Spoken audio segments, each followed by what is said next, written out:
Hola, ¿qué tal? Bienvenidos a un nuevo capítulo de Películas e Ideología. Esta semana, nuevamente, Cristian y yo, Balam, vamos a comentar una de las series de películas, aunque en realidad se trata más bien de una película en 3 partes, más famosas o más aclamadas de los últimos tiempos, que es Dune, y particularmente Dune 2, ahora que recientemente ha salido, y justamente nos esperamos a que saliera la segunda parte para tener mucho más material del cual discutir.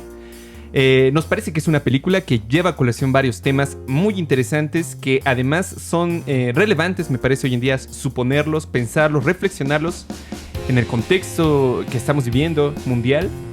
Y bueno, sin más, mencionarles antes de iniciar que este no es un análisis estético de la película, sino más bien un análisis ideológico o político en el que vamos a estudiar las ideas que contiene como parte de la época en la que vivimos. Sin más, Cristian nos va a dar una pequeña reseña. No sé si pequeña, pero síntesis sí.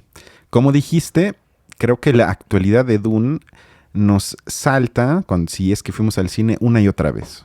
Y creo que vale la pena mencionar que estas dos películas, es decir, la parte 1 y 2, que la 1 salió en 2021, se basan en los libros del periodista y luego autor consagrado a nivel mundial, Frank Herbert, que publicó esas novelas, historias dramáticas, como le quieren llamar, en los 60s, y de hecho franquicias como Star Wars, entre otras, se basan en gran parte en las ideas de Herbert. Es decir, que sí marcó un parteaguas, sobre todo en la industria cultural, cuando se trata de películas gigantescas que supuestamente dibujan el viaje de un héroe, que varía, pero creo que sí hay similitudes entre varias franquicias que, como ya dije, toman ideas de estos libros. Para quienes, por ejemplo, sean más familiares con Estudio Ghibli, resulta que la primera película, Nausicaa del Valle del Viento, también se basó en esa idea y también es la historia de una heroína en ese caso. Pero sí, su alcance es monumental en la cultura pop. Sí, exacto. Y sí me parece que los libros originales de Herbert contienen más profundidad filosófica que muchas de sus, vamos a llamarle, bastardos de franquicias que supuestamente salieron de esos libros. Porque él se inspiró, y eso me parece interesante, por lo menos en parte, en fuentes muy diversas, porque mezcló fuentes orientales y occidentales, que hoy quizás parece o puede parecer más mainstream, pero para la época fue algo quizás hasta revolucionario para el género, que un autor de Occidente no nada más se base en mitos, historias, relatos de Occidente, sino que también mezcle con otros idiomas, porque ahí vemos que está el idioma griego, algunos idiomas árabes, obviamente el inglés, el latín. Incluso las vestimentas, ¿no? Las vestimentas. Es una mezcla sin que esencialice tampoco a uno de los dos lados, si es que hablamos de dos lados, sino hace una mezcla que eso ya me pareció por lo menos simpático. Entonces, yo creo que una de mis conclusiones, si las adelanto, es que podemos hablar de filosofías que se tratan en Dune, que no hay una, sino hay varias, y que son quizás contradictorias entre sí, como también, desde mi punto de vista, la vida real. Entonces, creo que sí hay algunas cosas interesantes que podemos extraer. Ahora sí, ¿cuál es la trama? Más o menos voy a tratar de trazar un mapa para que no nos perdamos. Aún así, creo que eso va a estar muy difícil. Estamos en el futuro. La humanidad conquistó al universo y este universo, como casi siempre tiene que ser, obviamente no está gobernado por una democracia parlamentaria, sino por varias casas. Y esas casas se componen de familias nobles que dominan dentro de esas casas.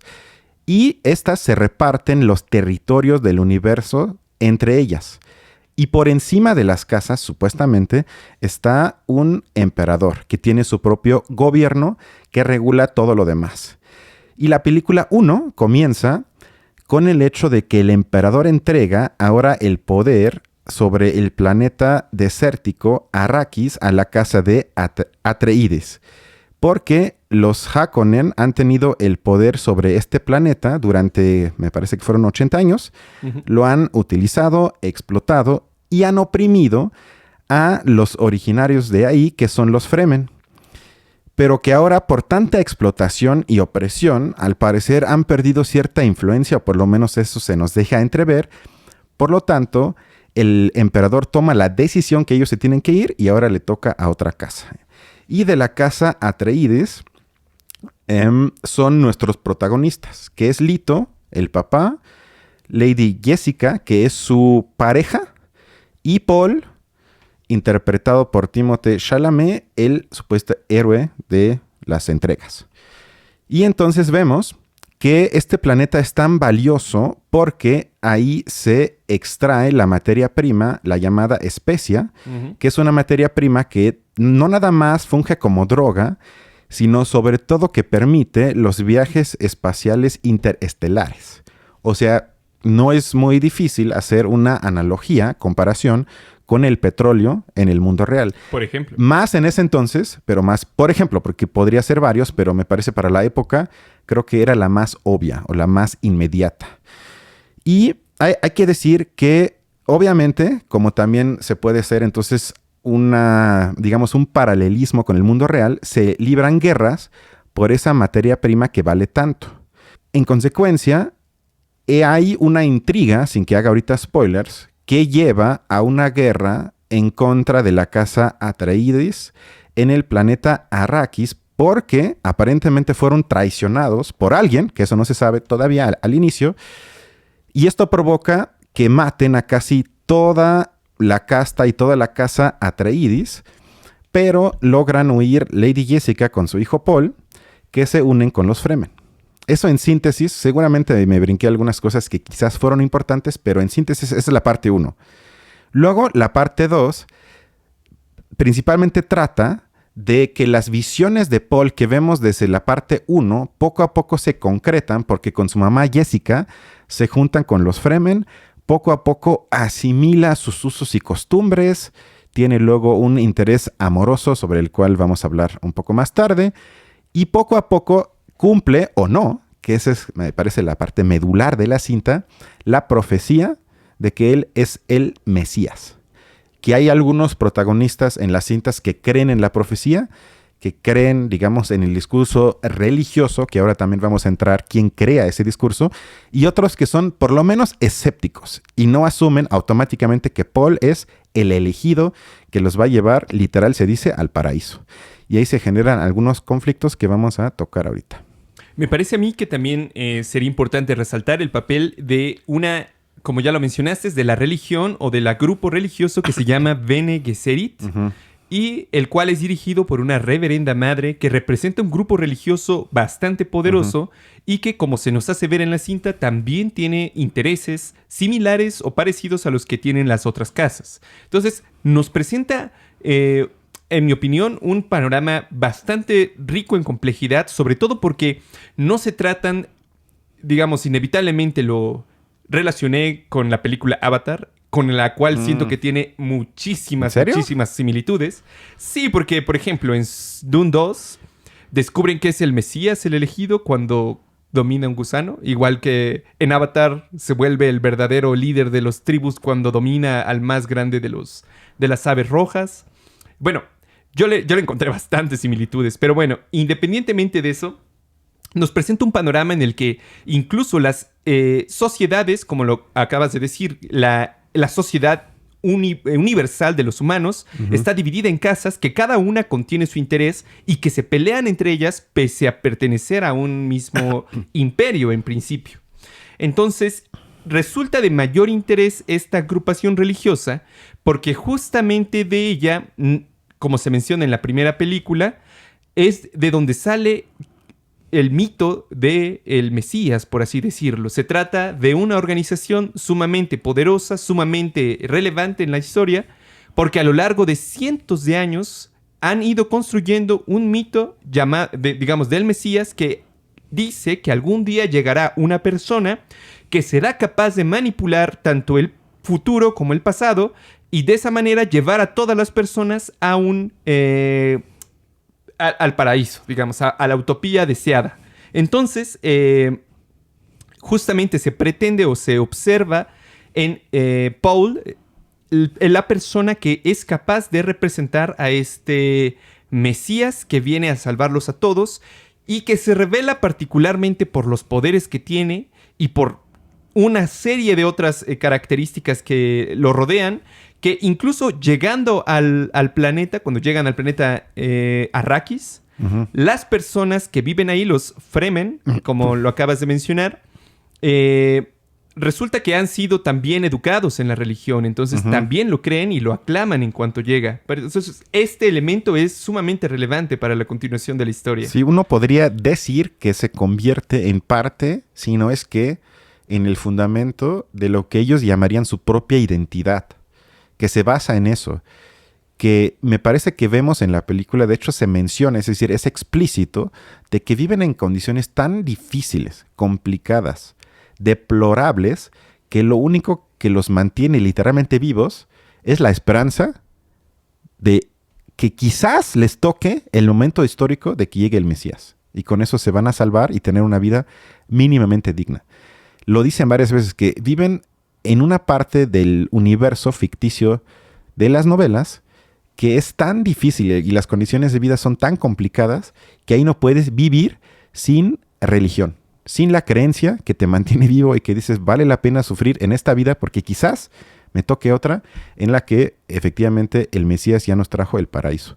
Yo quisiera dar un paso más atrás porque una pregunta que a mí me surgió cuando vi la primera cinta fue ¿por qué en el futuro luchan todavía con artes marciales? Creo que es una mezcla luego asiática y tampoco soy experto en eso, pero digamos creo que se combinan varias técnicas de combate directo, y la explicación en la novela, y creo que también la dan en las películas, es que como ya se crearon armas tan poderosas, que además todas las casas que compiten entre sí poseen esas armas, en consecuencia, si lanzara una casa, un arma de ese tipo y con tanto poder sobre otra casa, es decir, sobre otro planeta, automáticamente esa casa contestaría con el mismo poder y se acabarían todos. Es decir, que la explicación es que la potencia de armas es tan grande que los dos lados escogen no utilizar sus armas, su arsenal, y eso tiene como consecuencia entonces que otra vez luchan con combate directo, que es casi como la época premoderna. No es exactamente igual, pero se parece por lo menos. Y eso creo que filosóficamente también es una idea interesante, que entre más avanzamos en la construcción de armas, las técnicas de combate no necesariamente son, entre comillas, también tecnológicamente tan avanzados. Porque en el mundo real también uno pensaría que quizás las luchas como tipo de trincheras de la Primera Guerra Mundial ya se hubiesen acabado porque ya estamos en otra época, pero vemos en las guerras de ahorita, sobre todo de Rusia versus Ucrania, de que llevan 2 años básicamente en una lucha de trincheras porque ninguno de los dos bandos utiliza, y qué bueno que no lo hacen, su arsenal atómico, porque saben que eso podría llevar a que ya nadie acabaría literalmente existiendo. Totalmente, tienes toda la razón. De hecho, a mí me parece que en el fondo esta especie de equilibrio forzado por la capacidad autodestructiva de las dos partes, como hoy en día es muy evidente, pero en realidad me parece a mí que es un fenómeno que ocurre en general con todos los grupos políticos que se dan cuenta que su poder es capaz de desorganizar un cierto cuerpo social. En el caso, digamos, de Estados Unidos, se menciona, como lo veníamos hablando antes del programa, uno de los politólogos más importantes de Estados Unidos, Robert Dahl, tiene una teoría llamada la teoría de la polarquía, que en el fondo comparte un poco la idea de fondo de esto. La idea es la siguiente. Es cierto que en Estados Unidos, como nación, existen muchos grupos muy poderosos que pueden tener intereses opuestos o conflictuados, como lo pudimos ver en la Guerra Civil, donde el interés de un grupo cuyo forma de vida estaba basada en la esclavitud, se enfrentó al grupo norteño, que era más bien un grupo humano cuya producción estaba basada en el capitalismo. Entonces, ese choque de intereses en el fondo se resolvió no excluyendo o creando dos naciones, sino tratando de amalgamar ambos en una sola nación, pero que de alguna manera pudiese equilibrar sus poderes. Desde el punto de vista de Dahl, ese equilibrio se logra a través de las elecciones. Pero justamente a mí me parece que esta clase de películas son un poco una crítica a esa visión que no solamente pertenece a Dahl, sino en general a muchos politólogos y muchas personas que creen que en Estados Unidos el equilibrio de las fuerzas entre los diversos grupos se logra porque todos compiten en elecciones. Y entonces todos están de acuerdo en abandonar los puestos políticos si le toca al siguiente, etcétera, etcétera. Más bien se trata de que el Congreso, como lo decía Marx, es una especie de amalgamiento entre clases sociales que deciden renunciar a la lucha absoluta que significaría la disolución de la sociedad de la cual son parte y más bien tratan de transferir esa lucha al ámbito del Congreso, donde se pueden pelear diversas cosas, pero está lejos de ser el sitio equilibrado, máximo, utópico en el que nos ponemos de acuerdo y más bien se refleja como un campo de lucha completo porque son grupos con intereses compuestos que de alguna manera tienen tanto poder que renuncian a esa capacidad para poder entablar la lucha en otros niveles. A mí me parece que en el fondo Dune nos deja ver un poco esto, como también lo vemos en el caso de la bomba atómica. Comparto eso, aunque creo que resalta un poco más en la segunda película que en la primera, pero sin duda comparto lo que acabas de decir. Otra cosa es, ya entrando quizás más a la película, es que aprendemos, sobre todo en la parte 2, de ver al mundo desde la perspectiva de los pueblos conquistados y amenazados, que hoy en día se llama esto a nivel teórico la mirada postcolonial, que básicamente se trata de mostrar cómo un pueblo es oprimido simplemente porque en su espacio geográfico se encontraron recursos situados y que entonces estos recursos son explotados sin piedad. Como en Avatar. Como en Avatar, y al mismo tiempo se explota también a la gente que vive ahí. Es decir, que se explota el recurso humano y natural. Ahora, un paréntesis. En una entrevista, el autor de las novelas, Herbert, dijo que escribió la serie Dune porque tenía la idea de que los líderes carismáticos deberían llevar una etiqueta de advertencia en la frente. Y luego sigo una cita de él. Uno de los presidentes más peligrosos que hemos tenido en este siglo XX, fue John F. Kennedy, porque la gente decía, Dios mío, un líder carismático, ¿qué vamos a hacer ahora? Tú guíanos. Y acabamos en Vietnam. Sigo la cita. Creo que Richard Nixon fue muy importante porque él nos enseñó a desconfiar del gobierno y nos dio un ejemplo de por qué tenemos que desconfiar. Este giro paradójico parece interesante porque, si bien se muestra en las películas, también en el mundo real eso es cierto, de que por más que quizás nos parezcan nefastos, los personajes políticos que, por ejemplo, en México nos han tocado, al mismo tiempo fueron quizás necesarios para marcar el espacio de crítica de las personas gobernados hacia el gobierno y el poder. Porque hicimos ahí, yo creo que el ejercicio de desidentificarnos con ellos, con él o con ella, y con eso abrimos el espacio a la posterior posible, a ver si pasa en el mundo real y en la película, emancipación. Cerrando el paréntesis, lo que vemos en la película, que creo que diferencia a esta cinta de tantas que hemos platicado aquí de Marvel, de DC, es que el protagonista Paul tiene sueños, pesadillas, casi tiene momentos de neurosis. Sin embargo, estos no se traducen en una claridad de blanco y negro como pasa con los héroes de Marvel, o que se trate de psicologizar de cómo le pasó esto, entonces su camino está trazado casi por el destino que se convierta en el héroe, sino que es mucho más complicado, porque tiene sueños y pesadillas contradictorias, poco claras, que se parecen mucho más, desde mi punto de vista, al mundo de la política, es decir, que se reflejan intereses opuestos que hacen dudar de que sí debemos ir a la guerra, no, las consecuencias de una guerra, las consecuencias de la manipulación religiosa por parte de ese grupo de mujeres que ya dijiste, y todo eso lo mantiene en constante duda y lo atormenta, pero de una forma política. No es que esté atormentado por él, hacia él y para él, sino se trata de una lucha política a través de la neurosis de Paul. Y ahí sí me parece que se diferencia mucho de lo que hemos platicado tanto aquí de otras películas. Y claro, pareciera ser, digamos,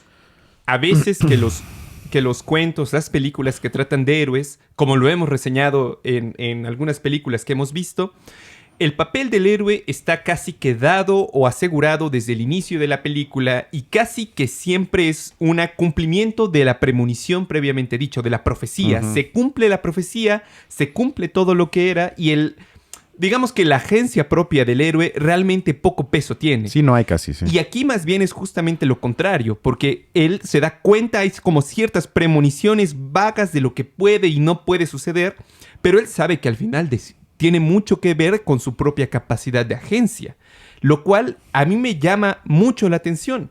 Me recuerda bastante, por ejemplo, al tema de Maquiavelo y el príncipe, que también, digamos, creo que es otra forma de abordar el problema del Mesías desde un punto de vista diferente, por lo menos creo, respecto al que tú hiciste. Para contestar la reseña que metiste, la cita que habías metido del autor, a mí me parece que no necesariamente ver a un líder como Nixon va a desencantar la figura del presidente en Estados Unidos, porque me parece a mí que siempre ha tenido como un cierto aura de respeto extremo para los gringos. Hay incluso películas en las que se muestra así. Barack Obama fue un poco el regreso de un Mesías que va a cumplir ciertas cosas y todo lo demás, pero a mí me parece que no sé si elimina como tal ese deseo de buscar un Mesías. Yo creo que más bien lo que pasa es que cuando aparece un Nixon, se elimina ese personaje, se desencanta, por así decirlo, pero para encantar a otro inmediatamente, a otro que pueda acabar con que ahora se vuelve un enemigo.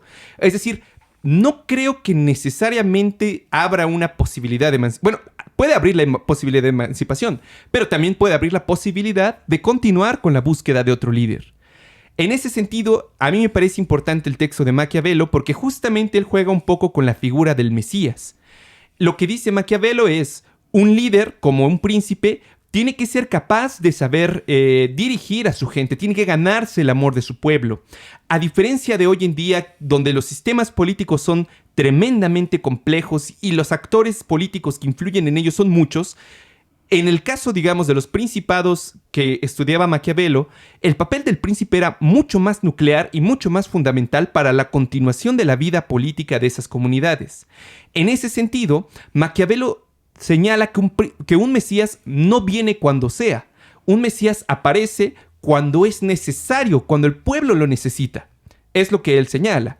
A mí me parece que esa necesidad es la que se tendría que criticar en todo caso, porque la desaparición o reaparición de los Mesías puede ser un poco irrelevante mientras esa otra necesidad social de un Mesías se mantenga.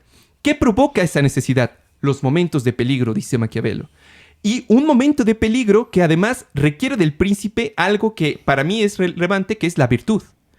Y la virtud en el fondo es la capacidad de agencia. Es decir, qué tan capaz es el Mesías de, frente a todos los acontecimientos que se está viendo, y fíjate que es interesante que hable de un Mesías que no tenga un destino dado, porque por eso necesita la virtud, un Mesías que tiene un destino completamente preelaborado para su camino, no necesita esa virtud. Entonces, a mí me parece bien interesante que en la película esto por lo menos sí se tematiza. En algún momento nos vamos a dar cuenta que en la segunda película, que Paul no tiene claro, o sea que lo que Paul está viendo realmente son distintas posibilidades de futuro, distintos desarrollos. Entonces, a mí me recuerda, como lo acabas de decir, a una cuestión política. Si tomamos tal decisión, las consecuencias pueden ir en tal lugar. Si dejamos de tomar esa decisión, las consecuencias pueden ir en el otro lado. Pero no hay ningún momento en el que las consecuencias no aparezcan. Y el papel de la agencia ahí es sumamente relevante. Vamos a contrastar eso que dijiste con algunas ideas de Marx sobre eso.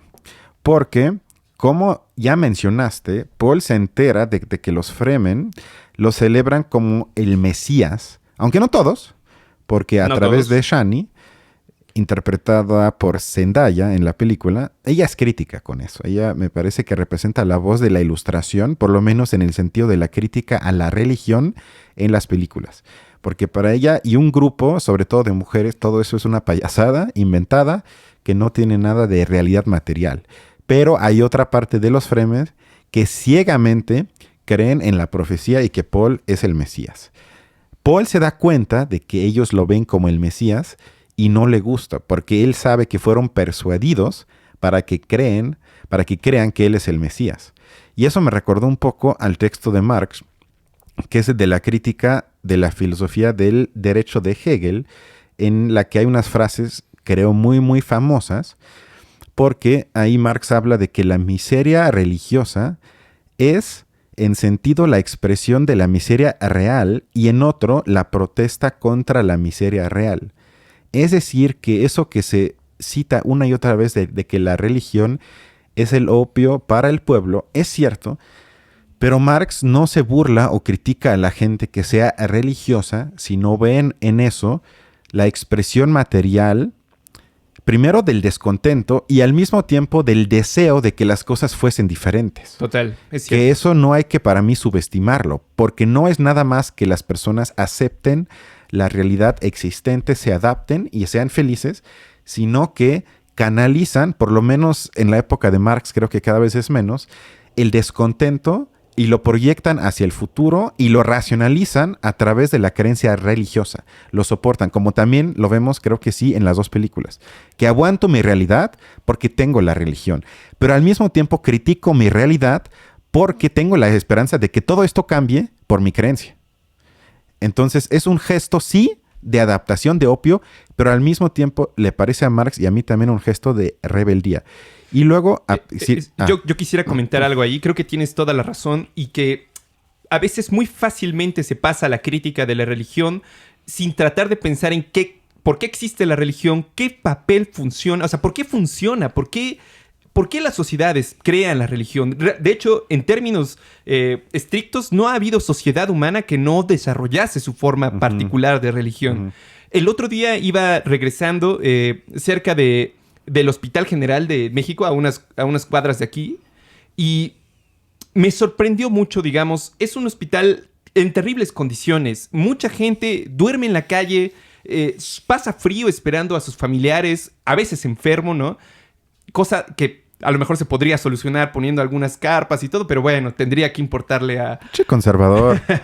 Claro. En fin, en algún momento me di cuenta que cada cierto tiempo iban un grupo religioso a rezar ahí afuera. Digamos, hay gente que lleva comida, hay gente que lleva agua, pero también hay gente que lleva rezos, por ejemplo.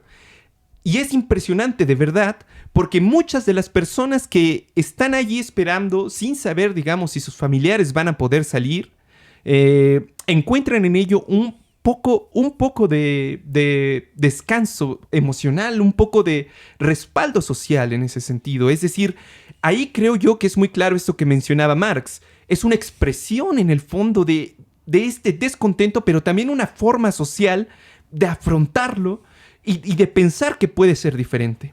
La cuestión es que justamente como vemos en la película, esta esperanza en sí misma, es decir, hacia dónde debe dirigirse la insatisfacción, también está regulada, también está moldeada. Y es donde yo creo que es lo más peligroso de todo, justamente porque tiene esta gran capacidad de unir a las personas, tiene un gran poder sobre ellas, y la gente que dirige eso puede darse cuenta de ello y ahí sí tener intereses políticos o hacer pasar su interés particular como interés de todas las personas que son parte de esa comunidad. Como luego lo hace Paul en la película. Ahorita vamos a eso. Pero que se convierte en lo que supuestamente juró destruir.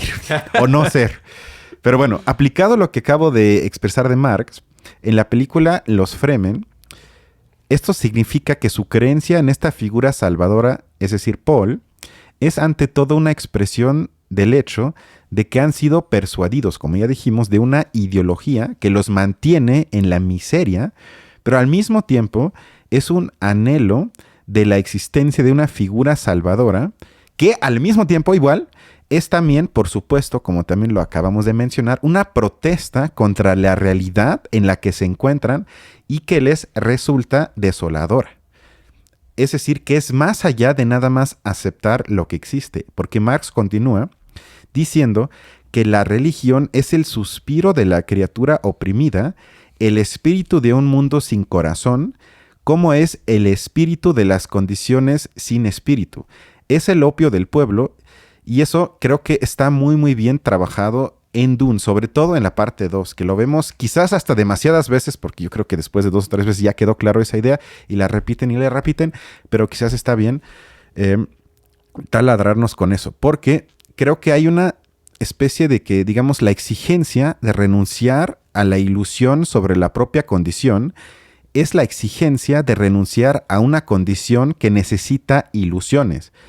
Es decir, que lo que Marx trata de hacer para mí es que la crítica de la religión es, por tanto, en esencia, la crítica de las quejas o del malestar cuyo halo, o cuyo halo, digamos, es la religión, pero así pues, como también dijiste tú, no se trataría de que tengamos que esperar a una figura salvadora, aunque sea la mejor y con las mejores virtudes, que ahí sí no comparto la visión de Maquiavelo, sino de que realmente, según Marx, yo comparto, tenemos que llevar a los Fremen en la película o a la clase trabajadora, entre comillas, en el mundo real, al punto en el que ya no esperen a una figura salvadora, en el que quizás se rediman a sí mismos, sino que desaparezca, como dijiste, esa aparente necesidad histórica de la figura mesiánica, sino que las personas, sin que yo necesariamente elimine la necesidad, quizás sí esencial, de figuras carismáticas que encarnen un poco la voluntad de la clase oprimida. O sea, tampoco estoy en contra de que exista gente que quizás tenga una especie de carisma que no necesariamente sea entonces el líder absoluto que tome las decisiones, pero tampoco creo en esa ideología que estuvo muy de moda a partir del... Iba a decir, el hoy no circula, obviamente no, el yo soy 132, que era esa horizontalidad. No hay líderes, no hay voceros. Y obviamente eso tampoco funcionó, sino que claro que hay ciertas relaciones de poder y jerarquías, pero que todo el tiempo yo creo que deben de ser controladas democráticamente, y que si uno nota que el líder ya no es el líder de la expresión popular, sino el líder con su propio interés, se debe de cambiar. Pero a lo que voy con todo eso es que ojalá lleguemos al punto en que las personas ya no esperen a líderes que los salven de su situación. A mí me parece que un autor que podría estar un poco entre las dos y que presenta una solución interesante a este dilema es Antonio Gramsci. Porque él justamente en su revisión del texto de Maquiavelo lo que dice es, más que una persona carismática, lo que necesitamos es un partido o una organización política. Pero habla del mito, que ¿no? representa... Bueno, o sea, sí, pero en el fondo, digamos, el objetivo del partido es volverse la expresión organizada política de una clase social, que no dependa, digamos, de un carisma. Es, digamos, la solución clásica que también dan Max Weber y otros sociólogos al problema de continuar con ciertas prácticas en una sociedad. Si lo que queremos es mantener a la clase trabajadora organizada, se necesita su institucionalización en alguna especie de partido justamente que le permita, por un lado, concientizarse ella misma y por otro lado, tener efectividad política, ser capaz de dirigir eso, organizarlo. Porque como lo acabamos de decir, en el fondo ese descontento será organizado de una u otra manera. Y normalmente las expresiones que se organizan son de la derecha. O sea, históricamente siento yo que casi siempre ese tipo de descontento se ha aprovechado más bien la derecha, y por lo que se aboga un poco es más bien por un intento de traer esa fortaleza o esas capacidades a una organización política que también se encargue de hacer esa conciencia. Retomando a Marx, me parece interesante, pasando quizás un poco a otro punto, la representación, de nuevo, voy a hacer hincapié en esto, de muchísimas casas y de diversos grupos políticos que nos vamos encontrando en el camino. Más allá del Mesías, que el Mesías en realidad es una forma de acción política colectiva, de actuar sobre ese escenario de diversas casas y de diversas casas, militares, líderes y el imperio en sí mismo, me recuerda también bastante a lo que Marx describe en el 18 Brumario sobre cómo era el Congreso de Francia en ese momento, 1848, y la diversidad de grupos políticos dentro de él que representaban de una u otra manera, conscientes unos más que otros, a diversas clases sociales de la sociedad francesa. Y, de hecho, la definición de clase social que da Marx ahí tiene dos elementos que son sumamente relevantes y que de hecho se conectan con lo que estamos comentando y que también nos puede permitir analizar la película de Dune. Porque lo que dice Marx que define o termina de conceptualizar una clase social es, por un lado, es cierto, es un grupo humano cuya forma de vida la comparte con otro tipo de personas. Es decir, los burgueses comparten una forma de vida entre todos ellos, por ende también una cultura y una cierta ideología. Pero lo que los vuelve clase es que también tienen una expresión política. Son capaces de entrar en el Congreso y pelearse con las otras clases. En ese sentido, es sumamente interesante que para Marx el problema de la conciencia de clase justamente se radica en esto. Darse cuenta de qué tipo de intereses soy yo, qué tipo de intereses representa mi clase social y qué tipo de intereses representan las demás clases sociales. Porque si bien en un congreso observamos nada más personas de alguna manera élites, en el fondo son élites de ciertos grupos sociales. Y tratar de trascender, digamos, no ver solo al diputado, no ver solo al senador, sino ver todo el entramado social que está detrás de él, lo que representa en el fondo, creo yo que es lo que nos invita un poco a pensar Dune. O sea, los líderes son solamente la cara de una gran cantidad de personas e intereses establecidos alrededor de cierta, bueno, en este caso una casa. Pero justamente la familia a la que pertenece Paul no es en ese sentido buena, trascendental o objetivamente buena en síntesis, sino que sus intereses de llegar al país, al planeta Arrakis, es simplemente ser capaces de sustituir a la otra clase en la explotación de ese mineral y organizar a los nómadas para armarlos en un ejército y poder irse contra el imperio. Eso se deja claro desde el principio de la primera película. Me parece a mí que en el fondo, justamente por eso es tan interesante esta película, porque no nos permite pensar en buenos y malos, sino en cómo diversas casas usan, con sus diversos intereses juegan y utilizan lo que pueden y justamente se aprovechan un poco de la ignorancia de un montón de personas que están allí, que creen en el Mesías para ocuparlos en función de otro interés, ¿no? Sí, por eso sin duda estoy convencido que es una película muy política, porque no moraliza ninguno de los dos lados. Sí, la casa de los Harkonnen es toda la estética y la organización es fascista. Tampoco hay que ser un genio para ver eso. Sin embargo, tampoco el lado bueno carece de esas contradicciones, de esa, al fin de cuentas, cruda lucha de interés. Chance cambia la forma que quiero alcanzar mi interés, pero en el fondo no es que yo me asuma como bueno, que quiero salvar a un planeta, sino cómo logro mi interés, y nada más se trata, entre comillas, de eso. Cómo lo logro implementar y hacer realidad. Y eso me lleva al siguiente punto que yo quise hacer, que tiene que ver con universalismo versus relativismo. Porque Paul, uno de sus conflictos más fuertes internos es cómo debe de comportarse ante los problemas de los demás, porque él no es parte de los Fremen. Se convierte en parte de ellos, de alguna forma, pero entre que ellos no lo aceptan al 100% como uno de ellos, que él a veces tiene esa melancolía por su papá, por la casa de los Atreides, que ya no existe y todo eso, y al mismo tiempo como que es entonces parte de ninguna parte. Debemos dejar entonces cada uno en su espacio, es decir, que cada cultura haga lo que quieran, nos mantenemos al margen. Y esa postura muy relativista culturalmente, que se defiende mucho hoy en día. Y por el otro lado está el menos defendido, pero del que yo me asumo parte, el universalismo, en el que dices, no, hay valores universalmente válidos que se aplican en todas partes, aunque no se vivan ahí, y aunque quizás no hayan llegado ahí. ¿Quieres entonces defender los valores universalistas, como por ejemplo los derechos humanos o no? Y Paul, yo creo, no se retracta sin más, y creo que esto lo hace interesante en ese aspecto en la película, porque hay un ensayo que escribe la filósofa Renata Salekel sobre universalismo y diferencia cultural. Y pone entonces en ese ensayo de que en realidad existe el argumento de lo que llamamos universalismo, es decir, los valores que asociamos con él han crecido históricamente y han crecido aquí, es decir, en los países europeos en particular, y no podemos llevarlos supuestamente a cualquier parte.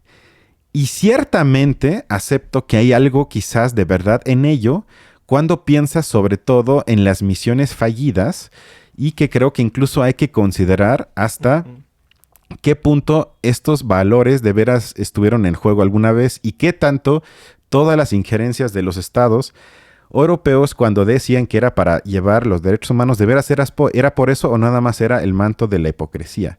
Y entonces en el texto ella hace la siguiente objeción. En cuanto se articularon los derechos fundamentales como la igualdad y los derechos humanos, perdieron su justificación original en la medida en que transformaron su propia historia. Y a continuación ella cita a Castoriadis, quien escribe que la exigencia de igualdad es un producto de nuestra historia, del segmento de la historia al que pertenecemos. Es un hecho histórico, es más bien un metafacto que nació en esta historia y a partir de ahí transforma tanto a nuestra historia como la de otros pueblos. Sería absurdo justificar la noción de igualdad sobre la base de que es la igualdad la que define nuestra identidad europea solo de esta manera particular y fija. En otras palabras, la idea de igualdad, por el mero hecho de haber nacido aquí, es decir, en Europa, no pertenece en realidad a ninguno, sino que pertenece a todos y pertenece a todas en todas partes. Y vemos entonces en la película, y ya que se acabó, a Paul que adopta las costumbres, como ya dije, de los Fremen, es decir, se asimila culturalmente. Hay una, como llamarían en la Universidad Mexicana, aculturalización, o quizás hasta apropiación cultural de Paul, además hombre blanco, heterosexual, no, bueno, es el opresor en todo su esplendor, pero no hay que idealizarlo, y eso me gusta de la cinta, porque el director muestra las contradicciones dentro de la supuesta colectividad homogénea de los Fremen, que evidentemente es el grupo, como dije, postcolonial, explotado, oprimido, violentado, perseguido, es todo eso sin duda. Pero, como ya dije, se muestran las contradicciones y la no homogeneidad de ese grupo en las dos películas. Sino que dentro de ellos hay distintas, si queremos hablar así, identidades, intereses, convicciones.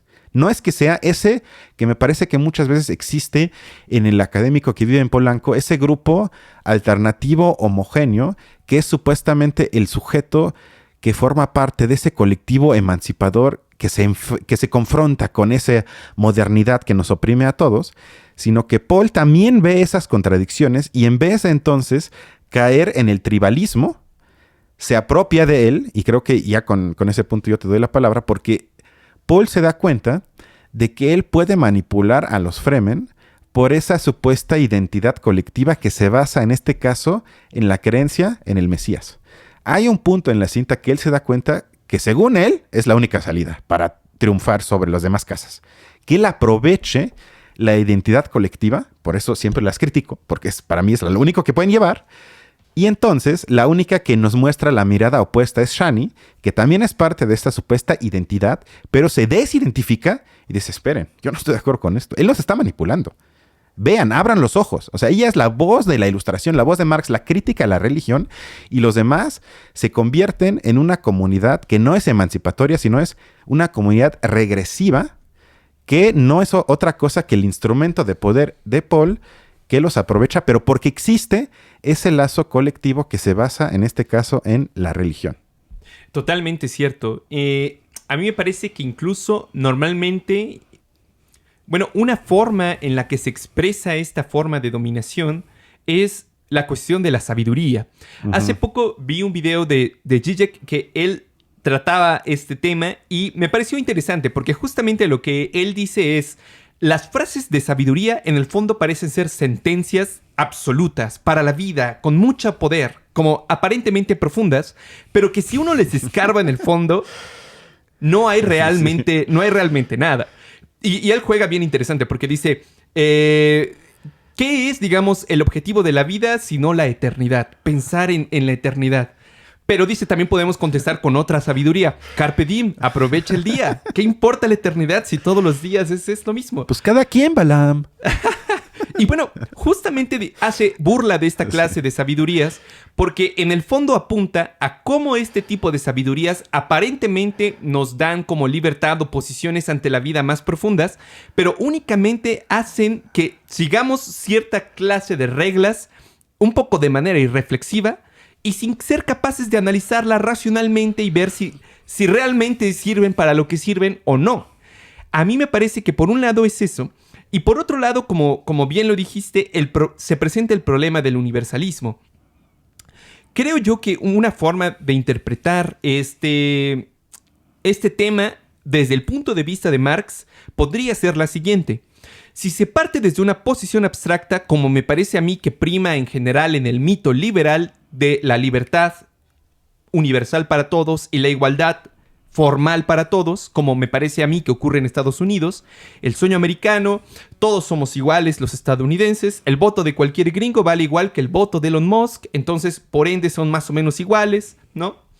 En cambio, si uno parte, digamos, desde el punto de vista de los intereses de grupo, no solamente desde un punto de vista ideal, en principio uno tendría que buscar entonces qué tipo de interés representa el más universalizable, o podría ser en principio el interés que alcance al resto de la sociedad.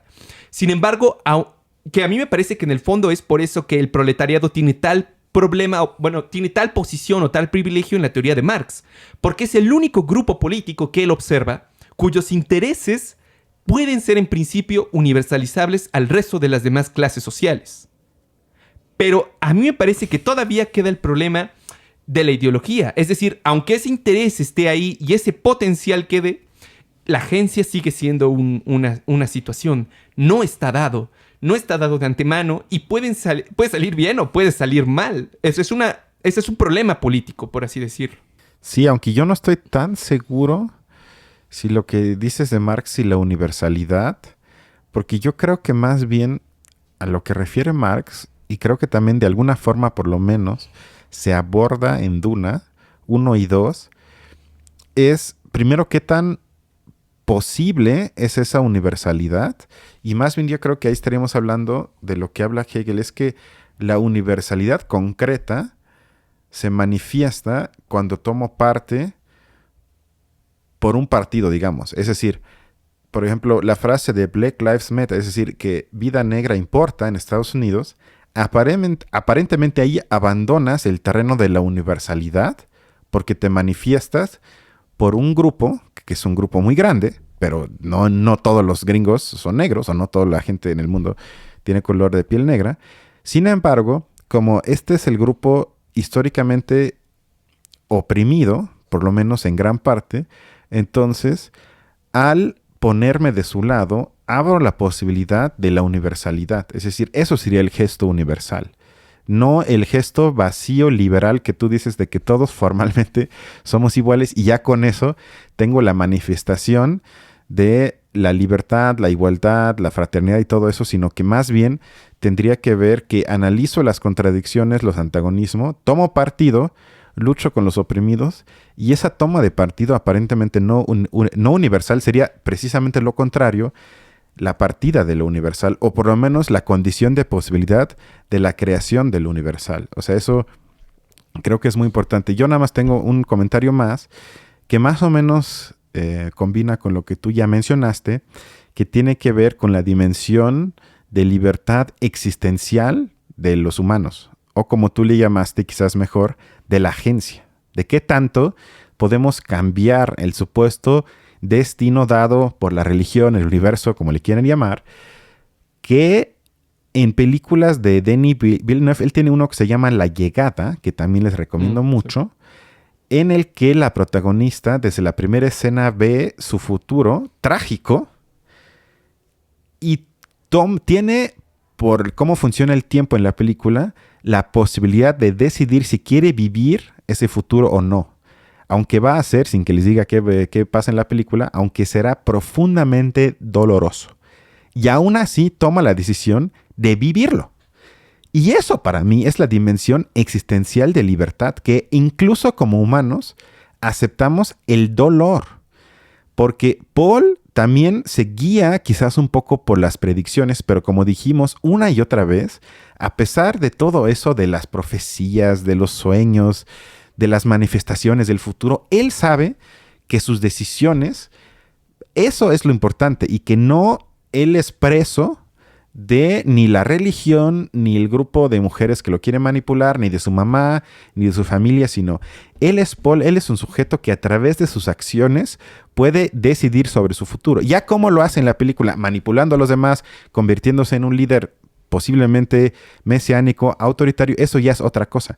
Pero creo que ahí que hay una, ¿cómo decirlo? Yo le llamaría una negación de explicabilidad consumible en las películas de este director.